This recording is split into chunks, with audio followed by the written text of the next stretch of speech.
We'll go over today's agenda for the presentation.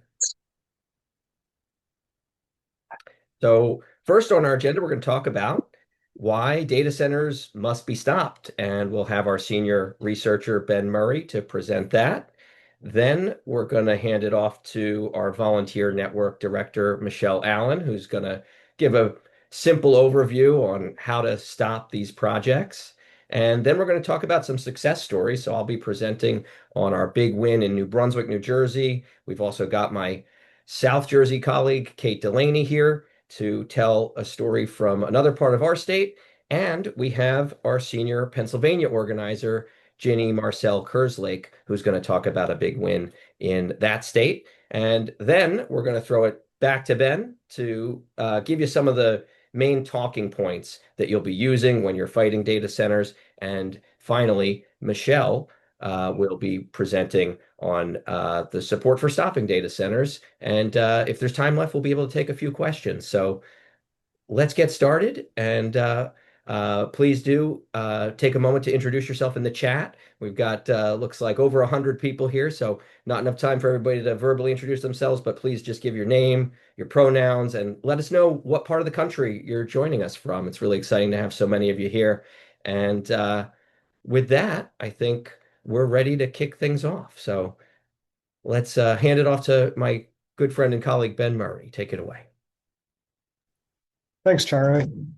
Yes, so I'll be talking a bit right now about what data centers are, which is an important thing to understand when you'll be talking about this in your community to whether it's elected officials or other people you're trying to get on board with you. So first, what are data centers? Hopefully not many of you have seen these in real life yet, but this is a picture of the outside of a data center. And a data center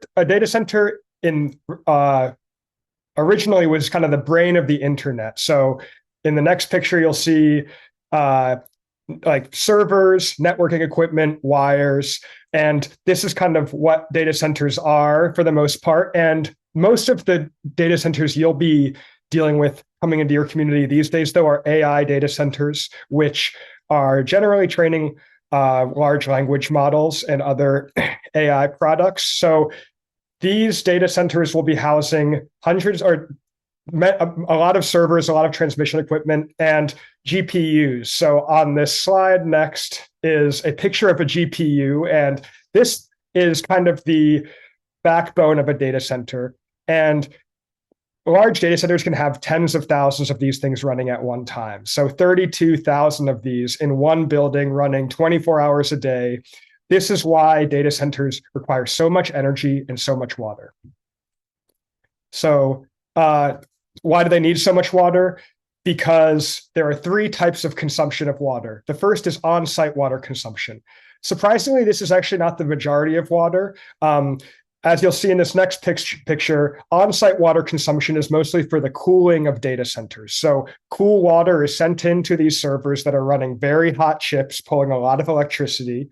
That cool water cools the servers, and then the hot water is then either treated or in some cases, thanks to deregulation, not treated and discharged back into the original source. The majority of the water used in data centers is actually, or used by data centers, is actually offsite water consumption. So that comes from the electricity production that is needed for powering these data centers.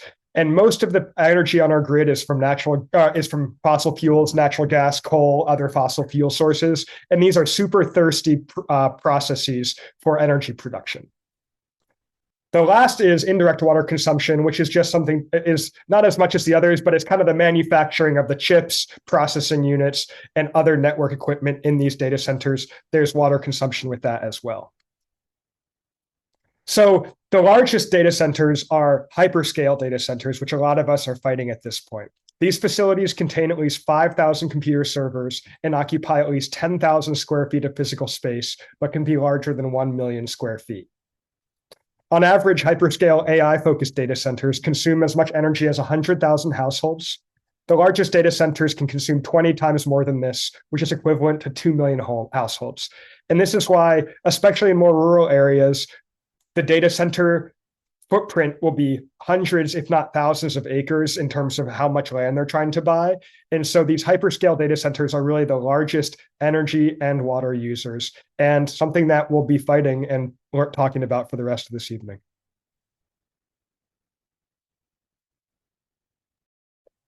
Thanks, Ben. Hey, y'all. I'm Michelle Allen, Volunteer Network Director here at Food and Water Action.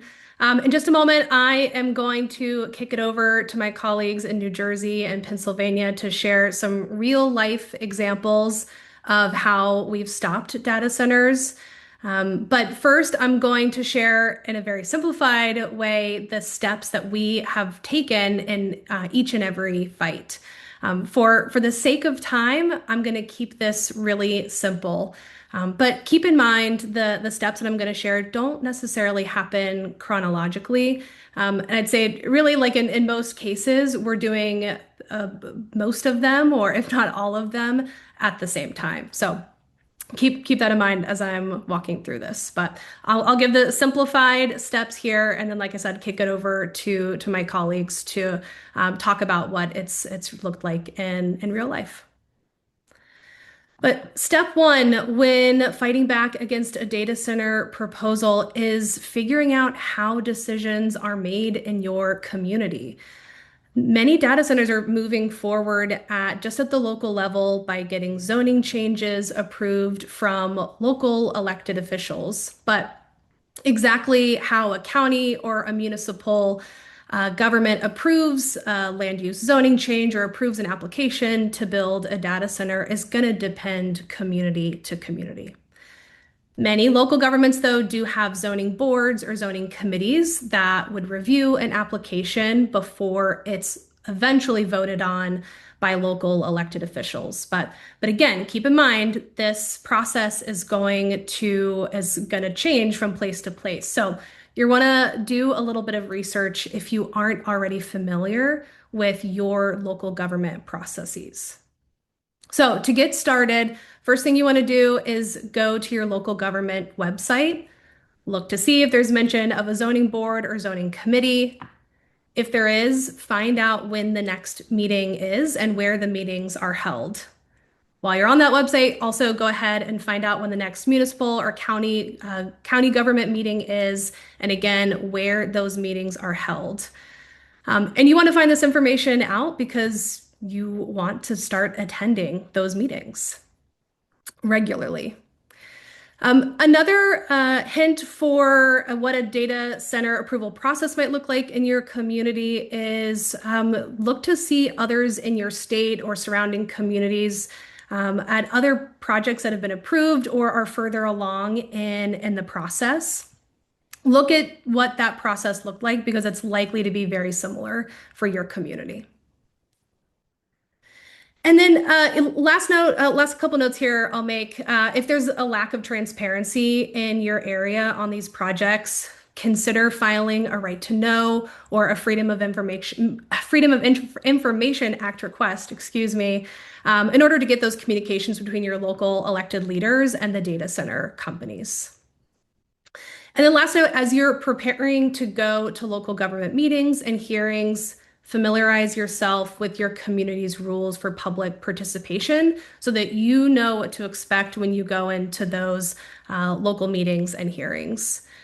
So for instance, if a hearing to discuss a zoning change is scheduled, how much time in advance will the public get, if any? Will there be an opportunity for public comment? At what point in the agenda is public comment allowed? How much time does each person get to make their comment, etc. The more information you have going into these local government meetings and hearings, the better you're going to be able to prepare yourself and others in your community who are there to speak in opposition to a project. All right, step 2 is identify your decision makers. Your decision makers are the elected officials who can stop or approve a project.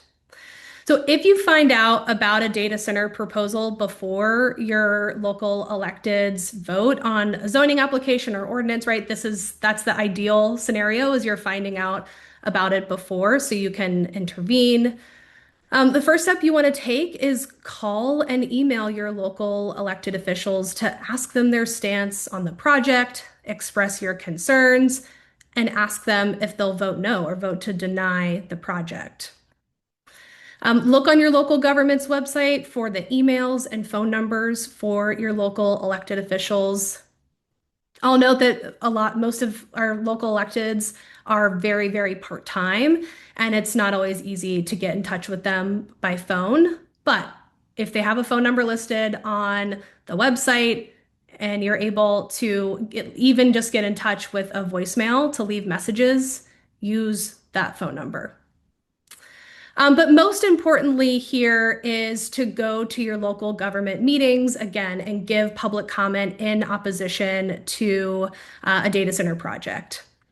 And if at all possible, stay until the end of the meeting and try to talk with your decision makers one-on-one if you haven't been able to get a sense of where they stand on the project.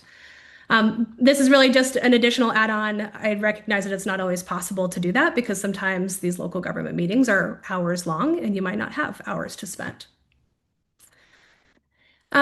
And then last couple items here, if the data center proposal has been discussed at previous government meetings that you weren't able to attend, go to your local government's website again, look to see if there are meeting minutes or recordings that have been published. And if there are, you can go through them, see what elected officials said about the project and to kind of get a sense of where they stand. And the goal here in doing this is to identify which of your local elected officials oppose the project, which support, and which are on the fence. They haven't stated their position either way. And as much as possible, you want to focus on spending your time driving in emails and phone calls into those elected officials who are on the fence, because those are the ones that you can sway. So step 3 is getting others in your community to get active in opposing the project with you. To get an elected to deny a data center project, you have to demonstrate widespread opposition among their constituents. And this requires, again, getting folks to call, email, show up to local government meetings, etc., and speak out in opposition. The easiest way to identify others in your community who also oppose the project and get them to take action is first asking them to sign a petition. Now, petitions can mean different things and they can be used in different ways, but what I'm suggesting here in this instance is using a petition that you or an organization like ours, like Food and Water Action, creates to get others to sign on in opposition to the project. And you can do, petitions like this are helpful in a couple of ways. So number one, once you get a large number of signatures to a petition, you can then deliver them to your elected leaders in a public setting. And then 2, when folks sign the petition, ask them to include their email and their phone number so that you can follow up with them and ask them to take further action, like calling the elected officials and showing up to meetings. There are lots of ways to gather petition signatures, and a few I'll mention here just to get you started is first, ask the people that you already know. Ask your friends, ask your family, ask your neighbors. Show up to events like No Kings rallies, farmers markets, festivals, etc., with that petition in hand.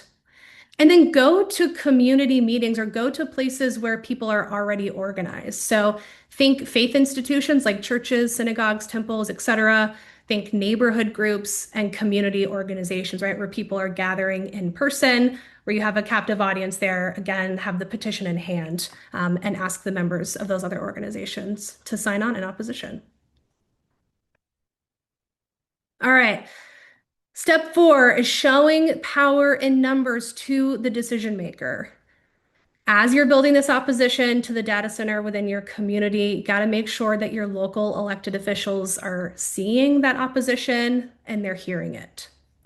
So once you gather a large number of petitions, deliver those signatures to the decision makers in a public setting like government meetings. Doing this in a public setting is important because we want reporters to be present and we want them to write a story about all of the opposition that the project is getting. That's going to help put pressure on the electeds. Again, get others to email and call the local elected officials. And then most importantly, get people to show up to local government meetings and hearings. It's really important that we show up early and often. Even if you are unsure that the data center proposal is going to be discussed at a particular meeting, show up. And this is especially important for local governments with little to no transparency about the proposal. You might not know that they're going to talk about it, even if it's not on the agenda. So show up as often as you can and get others to keep showing up and speaking out. You can also record government meetings and even live stream them on YouTube or Facebook. And this is especially important if the data center project is being discussed and if your local government is not live streaming it themselves, right? That way people who were not able to be present at the hearing or the meeting can listen in and get the updates themselves. And then get photos, especially of large crowds of people there in opposition to the proposal. And you want to share those on social media and help encourage others to get involved. Last note here before I kick it over to Charlie. If you are fighting a data center proposal, especially one that is being pushed by a massive company, this is no small feat. So keep in mind that it's going to take time and it's going to require you and many others in your community doing a lot of things, including monitoring the project process on an ongoing basis and continuing to mobilize others in your community. But as that process moves forward, always think about how you can escalate pressure on your decision makers by building more opposition, right? Getting more calls into their office, getting more people to show up to the local government meetings. Maybe you start out with just a couple people who know about the project and who oppose it, but make sure to show your elected leaders that list of constituents opposing the project always grows. And with that, I am going to close out our simplified steps here, and now we'll move into talking about some recent victories stopping data centers and really how we've used these steps in real life to help communities fight back against these data centers. So Charlie, kick it to you. Thanks, Michelle. Really appreciate that framing. And yeah, let's take a trip to New Brunswick, New Jersey. This is my home city and also where our New Jersey headquarters of Food and Water Watch and Food and Water Action is. So this is a street called Jersey Avenue. It was home to a lot of old industrial buildings. They actually used to make airplane engines there and Mack trucks once upon a time. But there were many businesses and a social services agency there. And 6 years ago, a developer came along and said they wanted to redevelop that space and turn it into more than 600 units of housing and some, small commercial stuff. They kicked out all the businesses that were there. They kicked out the Puerto Rican Action Board, a very a key institution in the community. And they never actually delivered on all the stuff they promised to build. They actually didn't even finish tearing down the buildings that were there. And so we found ourselves here in New Brunswick 6 years later with a new developer stepping in, taking over the development and saying that they were finally ready to deliver those housing units that had been promised, and they just wanted to change the redevelopment plan a tiny bit. They said instead of some of that commercial office space and retail, they wanted to build a 27,000 square foot data center right in that site where you're looking at. So fast forward to the next slide and we'll take a look at our city hall, and that's me talking to our planning board the night that I found out that these minor tweaks to the redevelopment plan were actually changes that would allow for unlimited construction of data centers. It basically would have changed the redevelopment plan to make data centers a permitted use, just like cafes or auto mechanic shop. And basically, there were no limitations on how many data centers or how big they could be. We just sort of had this expectation presented to us that the new developer wanted a 27,000 square foot data center. But of course, that's quite small for a data center, even though it's quite big for a neighborhood. And it was right near homes and businesses. So I found out only because I happened to be attending that meeting. I had no expectation there was going to be a data center proposed that night. I just attended the meeting because I attend most of the planning board meetings. And so We learned about this just 9 days before that redevelopment plan was set to be approved, given final approval by our city council. So not much time to organize, but we'll go to the next slide and I'll show you what I did. I made this flyer. It sort of had a map and laid out some of the reasons why data centers are bad, some of the landmarks and neighborhoods that it would have been near, and made it action oriented. I told people what they can do and informed them that they can stop the Jersey Ave data center. So we told them where the council meeting was, information about parking, instructions to bring a sign.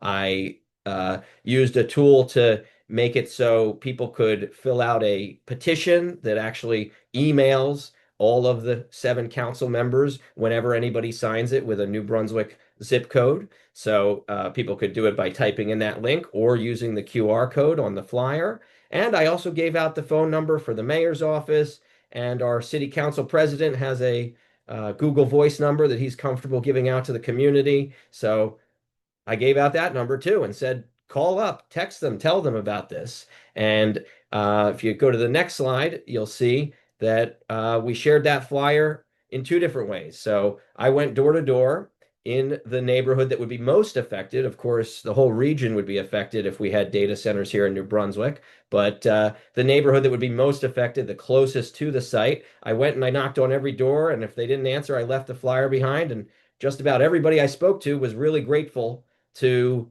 learn about this before it passed. I also just made a couple of posts on social media, and they got a lot of traction, a lot of attention. You can see 134 people shared this post with the flyer. I also made a Spanish language version of the flyer and included that too.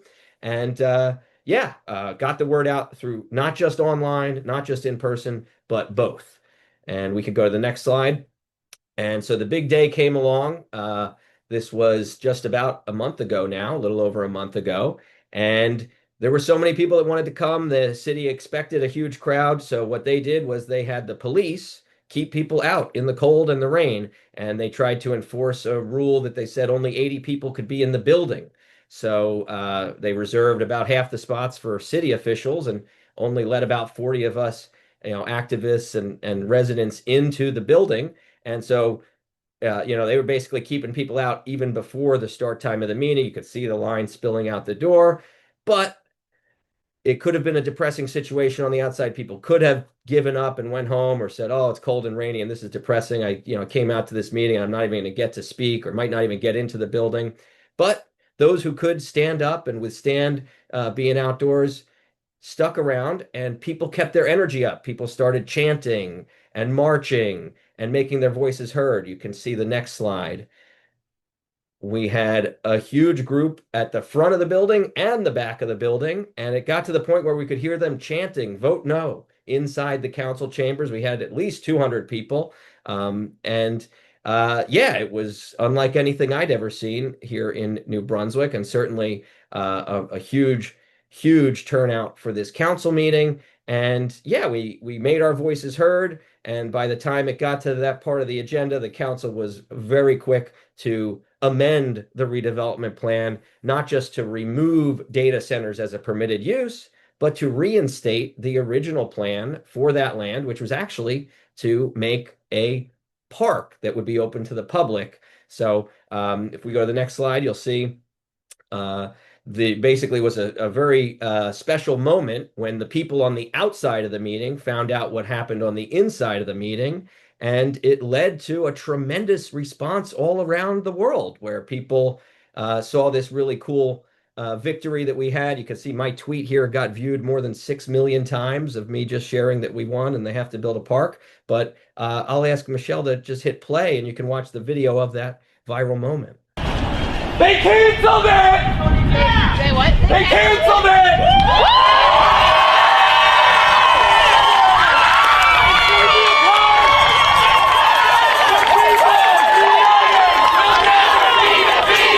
The people united will never be defeated! The people united will never be defeated! The people united will never be defeated! This is what it looks like when people stand up! We are going to be fighting against data centers everywhere in New Jersey. See each and every one of you again.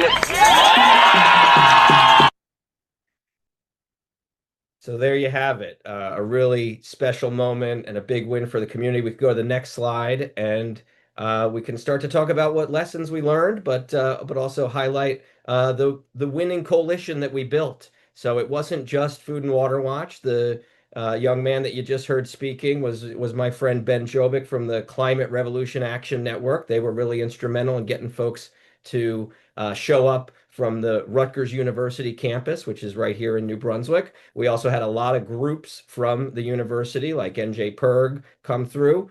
We had our local NAACP branch showing up and supporting the cause. We also had statewide environmental groups like the Environmental Justice Alliance, and we had progressive allies in neighboring towns who showed up to support us in New Brunswick, but also didn't want their electric bills to get jacked up by this proposal for a data center. And of course, those same people who I canvassed, knocked on their doors, those residents and businesses that were in the most affected area, showed up too.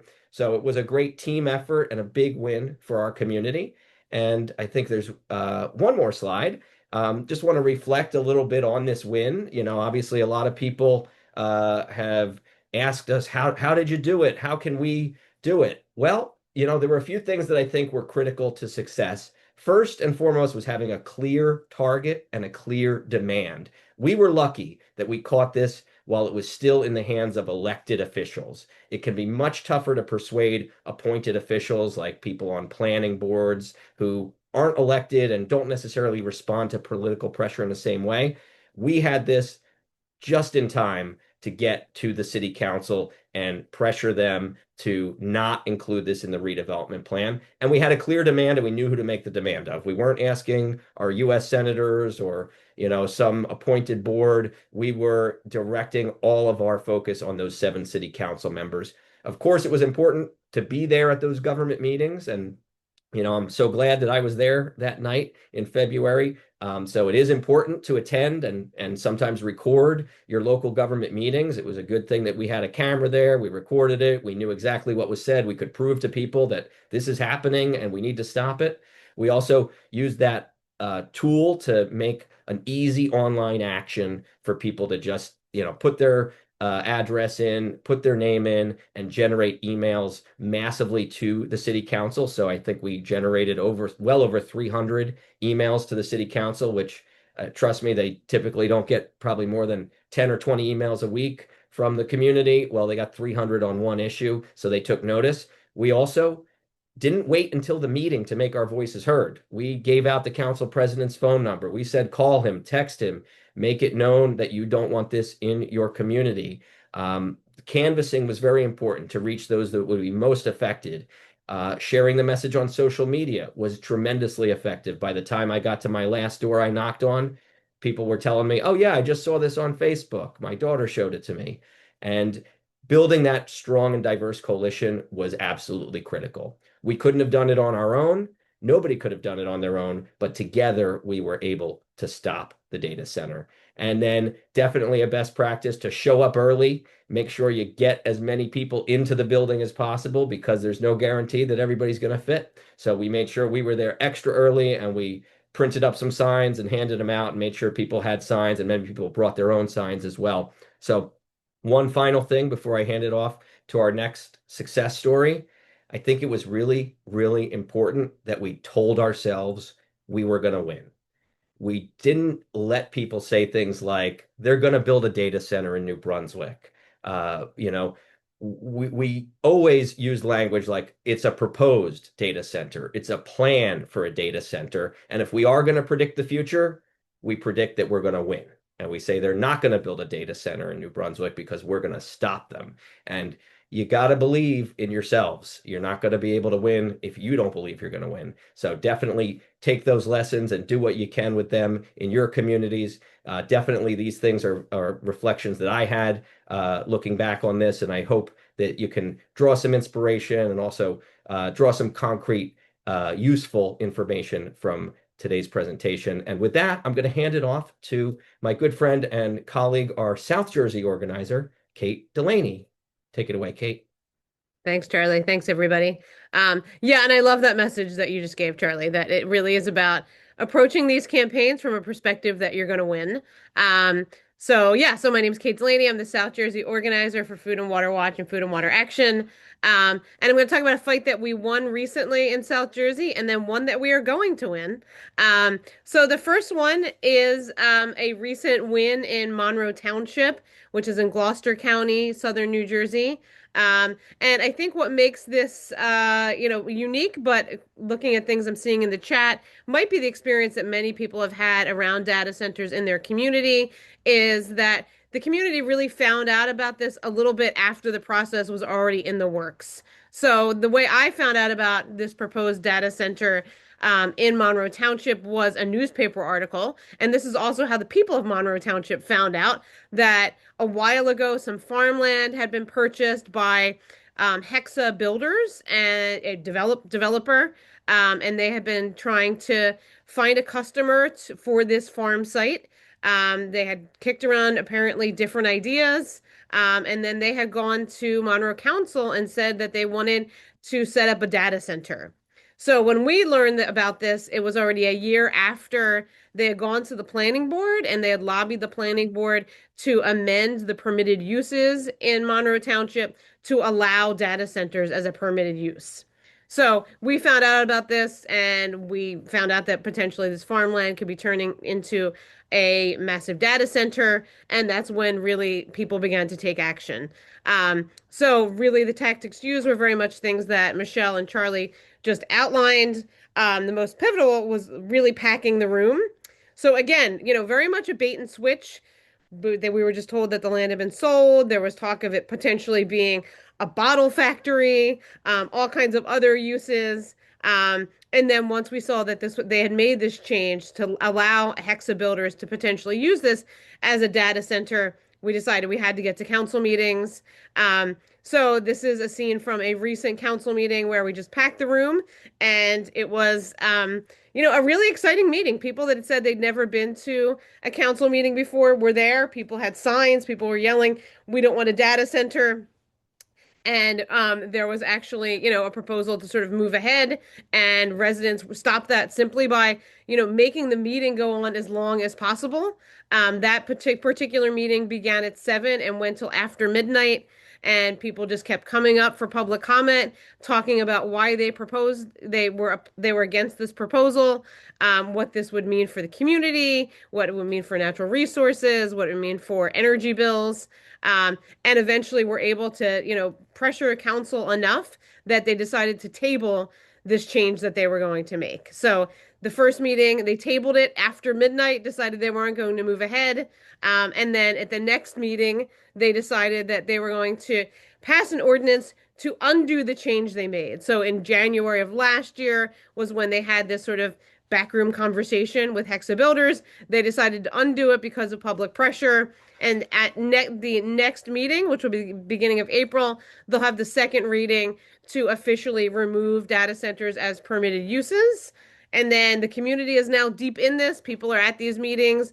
They're packed. Again, people that weren't paying attention to local government are now coming out. And people have begun pressuring mayor and council to go even further and saying it's not just enough to undo this deal that you made with Hexa Builders. Now we demand that there be an ordinance on the books that says no data centers in Monroe Township. So people have been, really comparing notes. We've been looking at ordinances in other places to see what can be done. And they've got a commitment. Again, by going to these meetings, by telling their neighbors. I saw in the chat people talking about social media. Definitely went viral in all the Facebook pages of the groups of the town. So that was really useful. So again, this was a victory, and we think it's going to be even more of a victory once we get them to pass this ordinance that doesn't even goes past undoing the mistake, but makes sure that this, this problem is gone from this municipality, and very similar to, again, what happened in New Brunswick. So that's Monroe Township. And then if we can move to Vineland. I saw somebody in the chat talking about Vineland. So my answer is definitely yes, Vineland has a chance. So this is a fight that's still ongoing. here in South Jersey. The Vineland data center would be a massive data center. The proposal goes beyond just all of the threats that are part of, the data center deals, but would also include LNG on site, which is a major safety hazard. So again, South Jersey is the more rural part of New Jersey. So this would be in a rural county, however, in the city of Vinelands. So, one thing that has come from this fight is a lot of great grassroots organizing is being led by a group called Sustain SJ, which is just community members who have come together to fight this data center. Similar to Monroe Township, very much a bait and switch. So when the site was first being developed, residents were told it was going to be a golf course.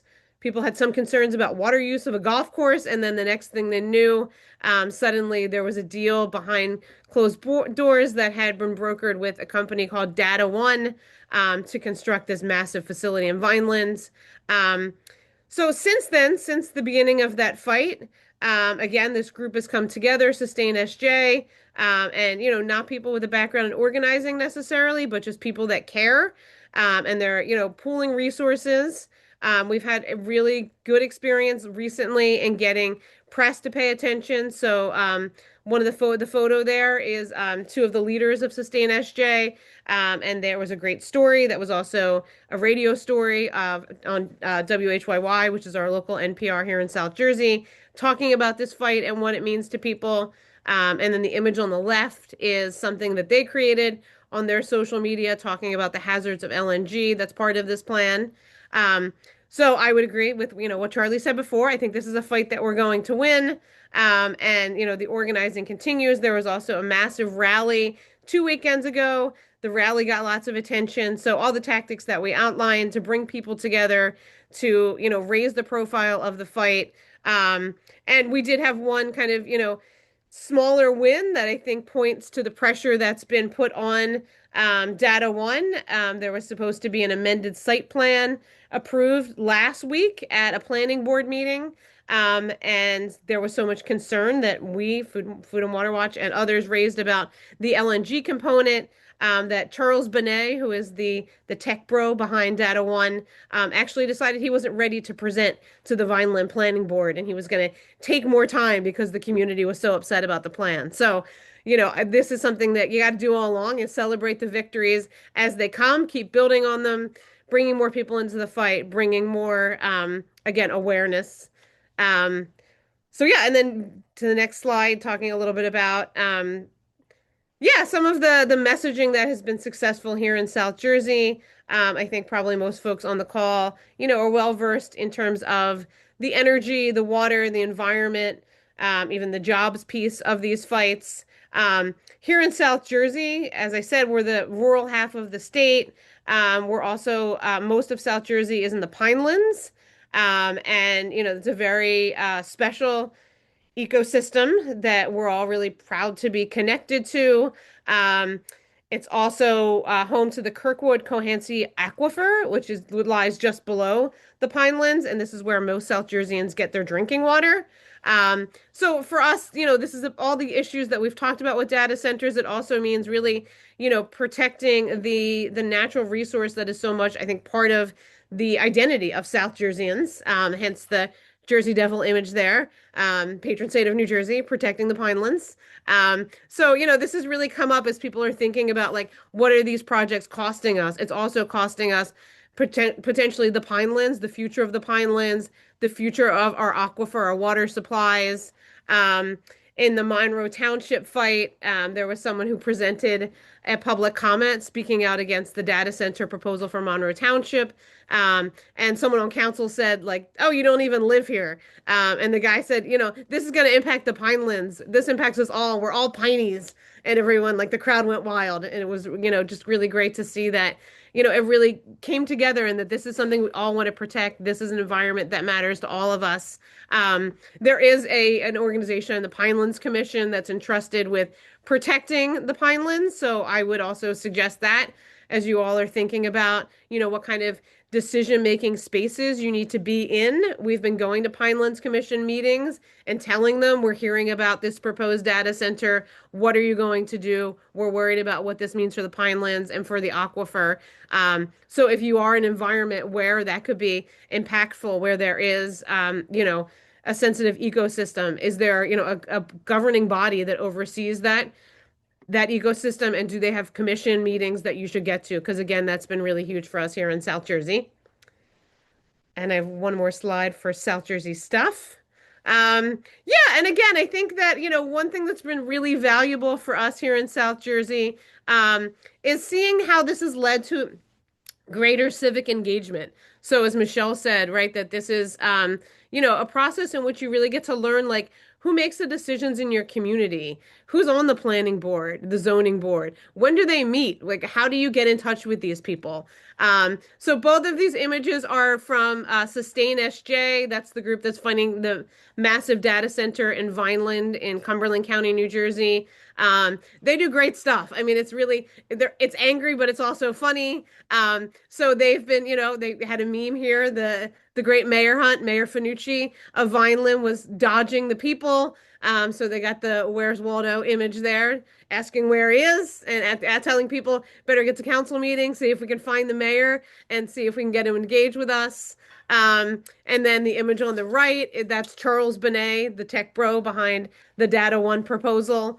So this was like what they did on Valentine's Day, was pointing out that, there's often these loopholes, or again, people need to get to these zoning board meetings because otherwise, there might be these data center execs that are there, and we want to make sure community members are there as well. So again, it's really been sort of a civics 101. Some of us haven't, thought about some of that stuff since high school. And it's really putting those skills to work and, getting your neighbors to go with you and talking about what it means to really have a seat at the table and to be in these spaces. And, again, using social media and just packing rooms, right? This is how we really make change. All right, having said all that, I will pass to my colleague in PA, Ginny, to talk about some wins in organizing there. Hi, everyone. Thank you, Kate. Yeah, so Pennsylvania, I see there's a bunch of people from Pennsylvania in the chat. Welcome to all of you. Pennsylvania is arguably one of the hardest hit states in the US by this build out. And that's because we have an abundance of what they're looking for. We've got land, we've got water, we've got energy, primarily fracked gas. And we've got lucrative government subsidies. So for the past year, I've been pretty much working on this constantly. And we've had a great number of victories. I'm going to highlight two of our biggest ones. And I think I'll touch on them briefly. They'll help illustrate some of the stuff that you've been hearing in these other fights and you heard from Michelle earlier. And I think they can give you a lot of hope, especially if you're looking at some huge projects. So the first one is in a tiny township called Anthony in Montour County in north central Pennsylvania. This picture on the left here, where you see some people in a fire hall, that's when I first got involved. That was back in October. They reached out to me and said, hey, we're having a town hall. We think we've got this rezoning happening for data centers. Could you come and speak to us? So I'm like, sure. What I kept hearing from people there is, okay, no matter how much we don't want this, there's no way we're going to be able to stop this. And my message to them that night was, no, you actually can stop this. This is at the zoning level. And that is where, no matter what state you're in, this is the easiest time to stop a project like this. And over the next 4 months, that's what these people did. That picture on the right is them from a meeting in November, like just over a month later. Michelle, if you can go to the next slide, and I'll tell you how they did this. So what was happening in Montour County is Talon Energy, which is a giant there and in Pennsylvania, and it turned out Amazon Web Services. You can put the whole slide up, Michelle, if you want. Amazon Web Services was attempting to rezone almost 1,000 acres of farmland to industrial because Talon wanted to expand their gas-powered their gas power plant there to fuel data centers that Amazon wanted to build. So first thing these people did was identified the decision makers, which in this case was county commissioners. Anthony Township is so small, they've given their zoning and planning and everything to the county.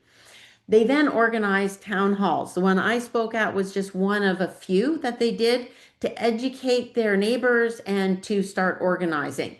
They made yard signs and T-shirts. They built a website and had a big social media presence just to help get everybody engaged and informed. I helped them start a petition. They ended up getting 3,000 people signing a petition to the county commissioners to vote no on this rezoning. That turned out to be more people than voted in the presidential election the year before. So that was pretty phenomenal. They also wrote letters to the county commissioners.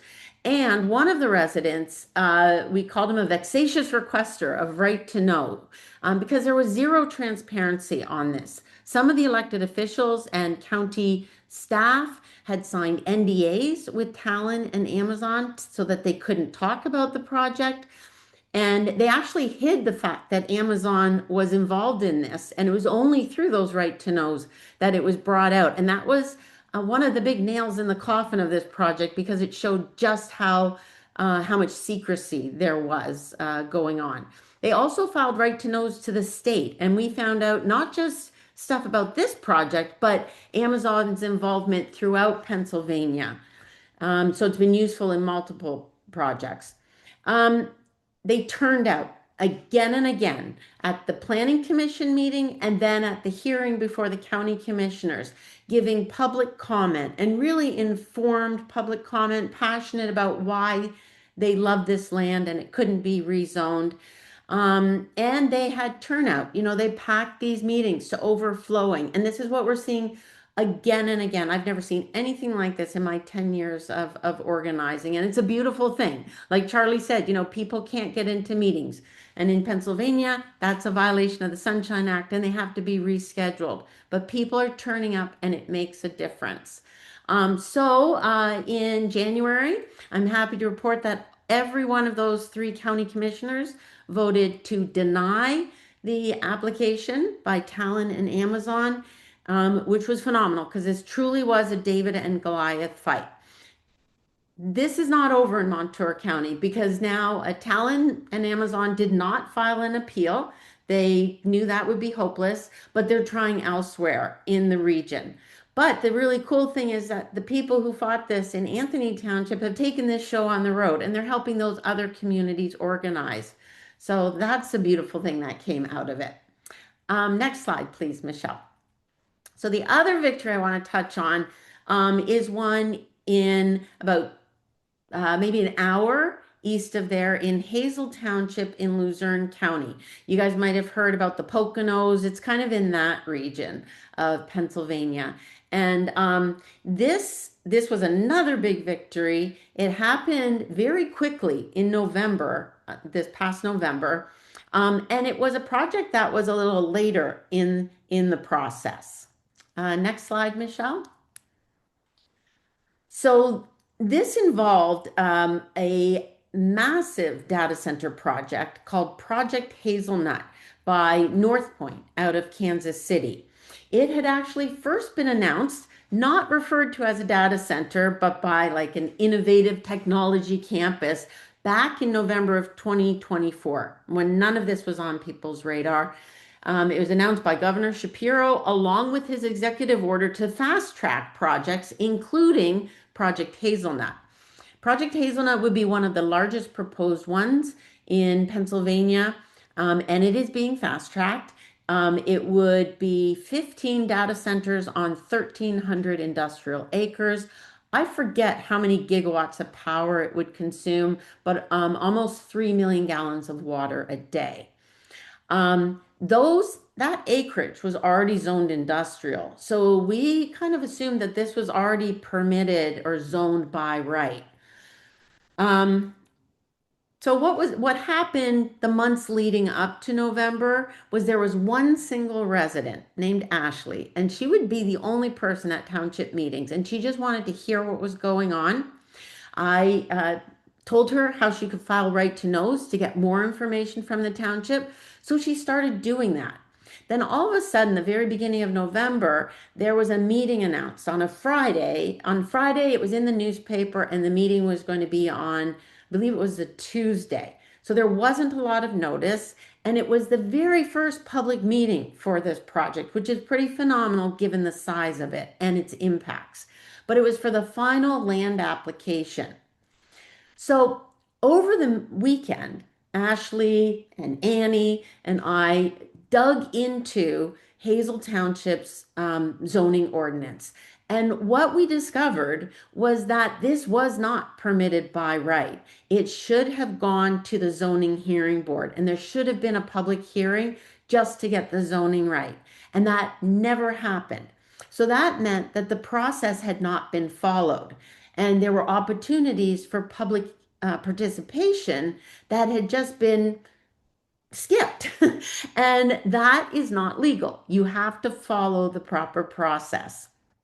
And the township had actually allowed this to happen. So on very short notice, like over the weekend, Ashley and Annie got to work up there in Luzerne County. They delivered flyers to doors. The word got out on social media. They made phone calls, word spread, and we hope that it wouldn't just be Ashley at the meeting that next week. I drove up there and pulled in the parking lot. It was packed already, like 45 minutes before the meeting. We had over 200 people there on that Tuesday meeting. And so everybody got up, they gave their public comment, and the three township supervisors tabled their decision. So that was a positive. It wasn't a no, but they hit pause to think about this. And we also made a real point of saying to them, you cannot approve this. You did not follow the process. And it also is on the applicant to make sure the process is followed as well. So a few days later, in the newspaper, there was another notice. There's a special meeting on the Friday night. So this is all in that same week. So we hope, can we get this room packed again? There were even more people. There were over 300 people jammed in like sardines. Long story short, all three of those township supervisors rejected the application for Project Hazelnut. And that was enormous. It was Governor Shapiro's baby.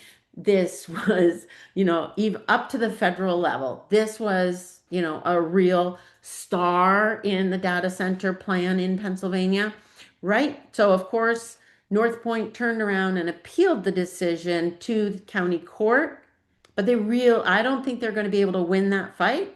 But right now, the whole thing has been held up since November. It's in the courts. Over 100 residents have filed to intervene. North Point tried to get them that denied, but the judge awarded them standing. So that is in the courts. So there is continued public engagement in that process. And it is a big message of hope, because even when you think something is a done deal, maybe it's not a done deal. And even if it's after the zoning process has happened or not happened, there are still avenues to fight it. So don't give up, keep fighting, and it's never too big to beat them. And I'll cut it there, so at least we have some time left for questions. Well, before we get to questions, we do want to throw it back to our senior researcher, Ben Murray. So thank you, Ginny. Thank you, Kate. And Ben, you're up next. Yeah, I'll make this quick, but there's some stuff to talk about, and you're going to want to talk about too, whether it's elected officials or other people getting involved. And the first few things I'll quickly hit are environmental, which is, where does the energy come from for these data centers? Usually it'll come from existing power sources, which in most states the majority is going to be fossil fuels. So that comes with a significant increase in emissions. And as I mentioned earlier, water use as well at the power generation site. New power sources are often pitched with these projects. So next slide, or quick. Yeah. And but they come online a lot slower than the data center. So it often is a delay, which causes the electricity price issues that we'll talk about in a second. These projects, though, can sometimes be behind the meter generation, which means that the power project that accompanies the data center doesn't actually serve the grid. It just powers the data center. And now this is really ridiculous, especially when you talk about natural gas and small modular reactors, because usually there's a trade-off when you have power generation in your backyard. The trade-off is environmental degradation, but the pro is power generation, which is important. In these cases, the power generation accompanying the environmental degradation doesn't even go to the grid. It goes straight to the data center. So if that's something that's part of the project you're dealing with, you can maybe talk about that and rally support against that as well. There's also the significant electric or economic effects when it comes to power. So these projects need have huge infrastructure needs, which the regional transmission organizations or the utilities will spread across all consumers. And so if you go to the next slide, people are already seeing the effects of this, which are much higher bills, especially in areas within the PJM network, which is all the way from Washington, D.C. to Chicago. And that's because these data centers are such large power users that they negotiate discounted rates from the PUC or PSC, depending on your state. So they pay less per kilowatt hour than the average resident does because of how big of a user they are. And those subsidized rates are spread out across the entire grid. So in effect, often when there's a data center nearby, the people living nearby that data center are subsidizing both the infrastructure and the electric bill of that data center. So that's an important thing to talk about. When it comes to water, this is a really big issue. They need clean water. Their cooling systems need clean water. So as of 2023, nearly 80% of the water consumption of Google's AI data centers in the US came from drinking water sources. So that's often the case with these. And water quality is another thing. So the next picture will show just dirty water. And this can happen if water's depleted. If an aquifer is depleted, the water quality decreases. And this is a really important thing to talk about when people are dealing with a data center coming into their backyards. But I want to also focus on the economic side. And this can be some of the most compelling parts of how you get, especially elected officials. Most elected officials don't care about the environment, even if they say they do. But they do care about economics, which is why we wonder, why are people in power being wooed by these projects? It's because they're being promised the world. But realistically, the whole AI boom is circular deals backed by uncertain assets. So you have OpenAI paying NVIDIA, who pays Microsoft, who pays OpenAI again. And it's kind of this bubble that people are worried about. And that's an important thing. If you're trying to talk to your elected officials, say, hey, we don't want to be caught with the bag in our hands if this thing doesn't go right. So that can maybe buy you time. There's little to no job creation. One really important fact that I heard is in Northern Virginia, which is one of the most developed data center areas in the country, they have about 10,000 something total employees and 500 something data centers. That comes out to 18.8 employees per data center. So if your county commissioner or whoever is saying, well, they're going to bring us a lot of jobs, you can come and say, okay, they average around 20 employees per data center at these old facilities. So if you're an elected official saying they're going to bring 50, 200 jobs, say, why would these new data centers be running less efficiently than these old data centers? There's no way they're going to be employing more than 20 people. And for that reason, they shouldn't be getting any tax breaks. So I'll talk quickly about tax breaks. And this is an important thing because, I just said that.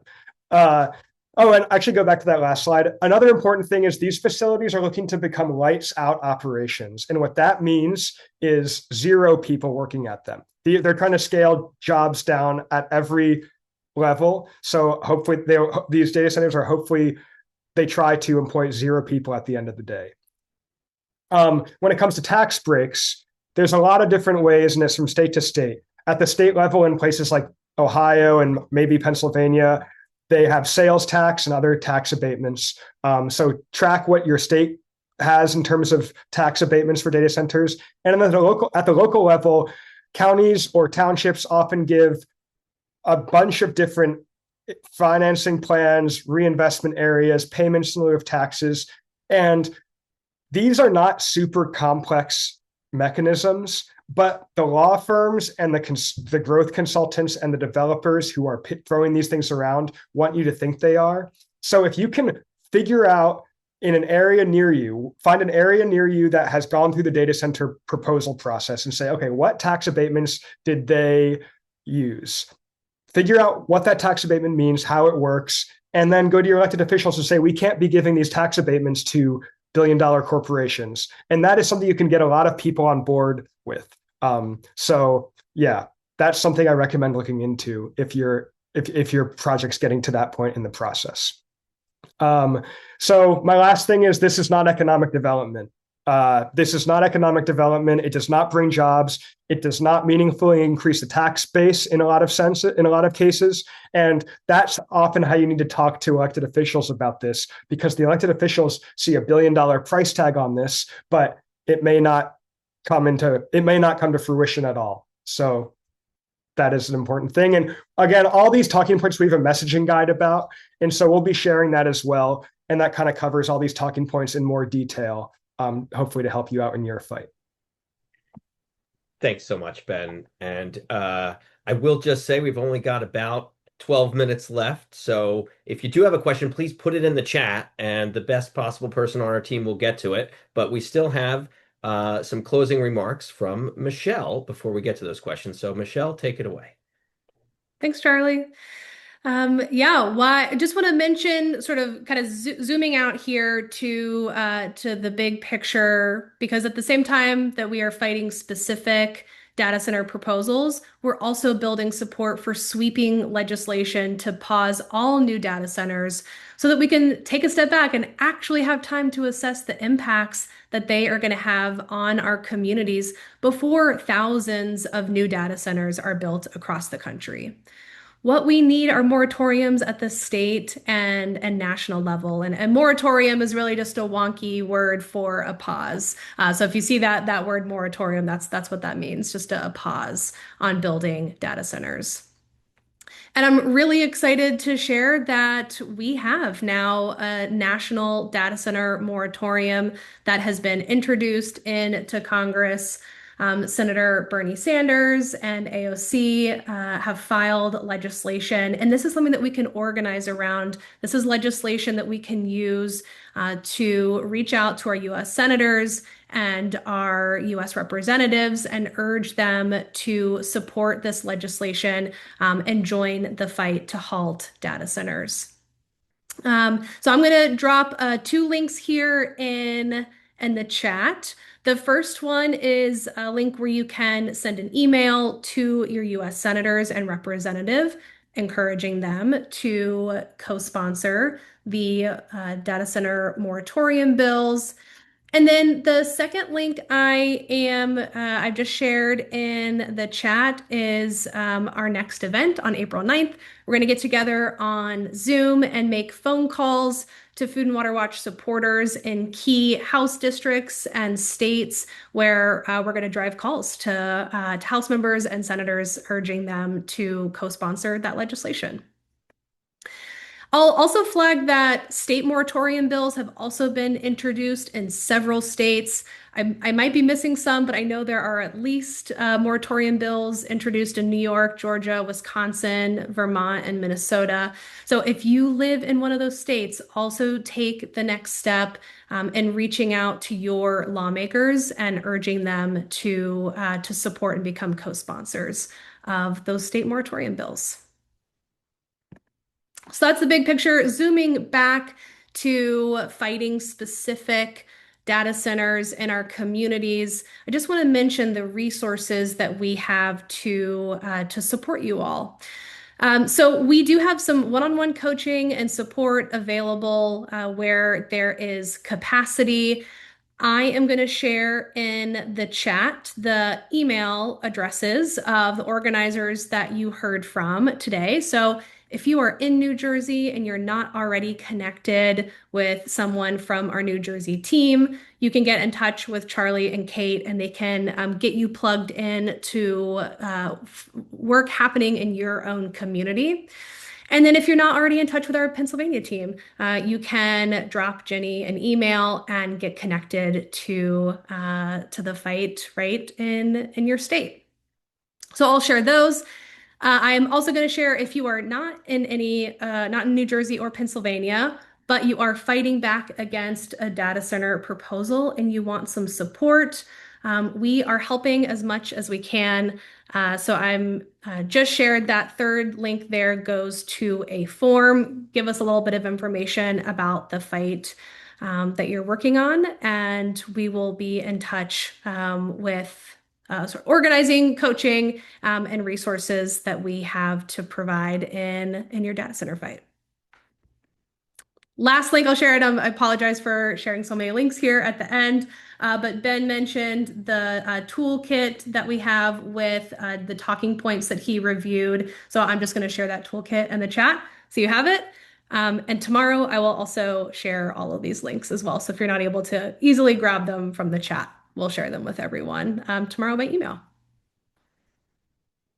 And with that, back to you, Charlie. All right. Well, I hope we covered a lot. I certainly learned quite a bit and hope that you got something out of this. But I know there's a lot of questions in the chat, so I'm going to try my best to pick the ones that we can address in the next, 7 minutes. So I see Christina Benjamin says, what is the best approach to fight a data center if the county has already signed the building permit 2 years ago? I don't know if anybody on our team has advice, but what I would say is there's usually more than one permit that is needed, not just a building permit. They may need a water connection or other sorts of government approvals. And I see, Jenny, you raised your hand. Did you have a response there? Yeah, I'm not sure I don't know what state this is in, but what I can tell, or even what municipality, but we are in a situation right now on something that did receive some approvals in a township here in Chester County, Pennsylvania. And if you go and read your zoning ordinance and see if there's any sort of timelines for when they get their approvals and when they have to start construction, or if there's certain things that they have to do, and make sure they've done them. Sometimes you can catch this up on a technicality. And then, like Charlie said, there may be state or even federal permits that you could help fight. Thanks, Jenny. Another question I see, Michael Fosselman wants to know, where can we find more information on submitting right to knows? That's a great question. It does vary quite a bit from state to state, but there is a lot of good information on the internet. If anybody wants to know how New Jersey works, I'm your guy. But I know, Jenny, you had a lot of things come up in Pennsylvania. If you want to know how to do that in Pennsylvania, talk to Ginny. I will say a lot of states have lawyers or other resources where this does come up often. Try to find them and get to them, but also Food and Water Action is here to help too. Can you stop them without an attorney? Absolutely, it can be done. And there are also attorneys that are willing to help. You don't necessarily have to pay them. If they're affected or they're with you on the issue, they can lend their expertise at no charge. So definitely connecting with an attorney can help. Looking through, we did have some questions about places where there's no zoning in place or where they have by right the ability to develop without having to get a zoning approval. I would reiterate that, yeah, there's situations where they're going to need other types of approvals, whether that might be the county signing off on letting them, have an access road, or the water utility letting them connect to the public water system. Bottom line is, if there's an intersection with a government entity, there might be a lever to press for them to deny it. And, often if one permit doesn't come through, they're unable to do the project, or they have to rework things and it can become a problem. I'll just also make a point that time is your friend. If you can delay a project, that can ultimately lead to victory. That can make the difference between winning and losing. And we are seeing what appears to be an AI bubble where companies are rushing to get as many approvals as they can and rushing to build these things as fast as they can. And there's no guarantee that the market is going to be the same 6 months from now or a year from now. So if you can successfully gum up the works, delay a project, you may well be successful in ultimately stopping it. Charlie, I can also chime in a bit on the issue of by right. If you're told that it already has it's a by right use, double check your zoning ordinance and make sure that it actually is, because Hazel Township, we stopped it by finding out it actually wasn't, and they had skipped this part of the process. The other thing is by right is just the zoning part of the local approvals. They still would have to go through some sort of land application process where they actually look at the project and make sure it meets different things. So don't necessarily believe them when they say, oh, it's by right, there's nothing we can do. Look into it. Yeah, I will say I see a lot of questions in the chat about how could this possibly be? What, how could sort of like one question is, why would officials ever approve these things? Um, and yeah, I certainly can understand where that question's coming from. I don't have a great answer. It's a good question for those officials, but I know, Ben, you talked a lot about the economics of this. Would you be able to say a few words about maybe why some elected officials are making the mistake of approving these things or supporting these things? Sure. Yeah. I've heard the term tear inducing or eye watering amounts of money. And that's because these projects the budgets are billions of dollars. And that means a large boom for a year or two when the construction phase is happening, because you're going to have hundreds of people working at this site. Importantly, these data center construction jobs are often hired from out of state. So there's no commitment to local hiring at the short-term construction level or the long-term operation level. And these data centers really aggressively pursue tax breaks. So whether it's property tax kind of being wiped off the board, or TIFs, which are tax increment financing, which essentially diverts the lion's share of tax revenue to private infrastructure maintenance at the project. These data centers the developers are pursuing all these incentives. So if you can identify what types of tax incentive programs are being pursued in your area and can bring them to your commissioners or whoever your electeds are and say, we cannot do this. We cannot give these tax breaks. And then on top of that, ask for more things. Like in Charlie's example, they got a park. You can say, we want a new gym. We want a new firehouse. And then importantly, we don't want these lump sum payments. We want you to pay for it every year at an increasing rate. So just try to understand the economics behind it as much as possible, but understand that the price tags are so large that electeds are often going to think it's a good thing for the long term, even if it's not. I'll also add one other thing about why they're allowing this to happen. These local officials are largely part-time positions, and they're trying to juggle a whole bunch of things, and they might not be as aware as the community about these harms. They're also not used to people showing up and being part of the decision-making process and putting pressure on them. That has changed with this. You show up and put the pressure on. Instead, they too often are listening to the solicitor who represents the municipality, who wants to avoid any sort of legal action against the municipality. You have to push them to do the right thing instead of just doing what they perceive to be the easy thing. All right. Well, thank you so much, Ginny and Ben, for those great answers. I'll just conclude by saying that, yes, those tax incentives often go before the elected officials. So even if you lose the fight at the planning board with those appointed officials, if they say they need a big tax break to build the project, you can pressure those elected officials to deny that tax break, and that can totally change the equation. So definitely don't give up, keep fighting, and thank you for joining us tonight. I'll just ask Michelle if you could just put some of those links in the chat one more time for people who want to get those resources. Please do follow up with us, fill out that form. If you want our help, we're here to help you. And I hope that everybody got something good out of this call tonight. I certainly enjoyed seeing so many of you come out. It's an issue that obviously we're tapping into something that is bigger than any one of us, and we are bringing people together, as was stated in the chat, across party lines and across the country. Everybody is sort of rooting for the people to win against these big corporations that are trying to exploit our resources. So thank you again to everybody who joined. I hope you got something out of this and have a wonderful evening.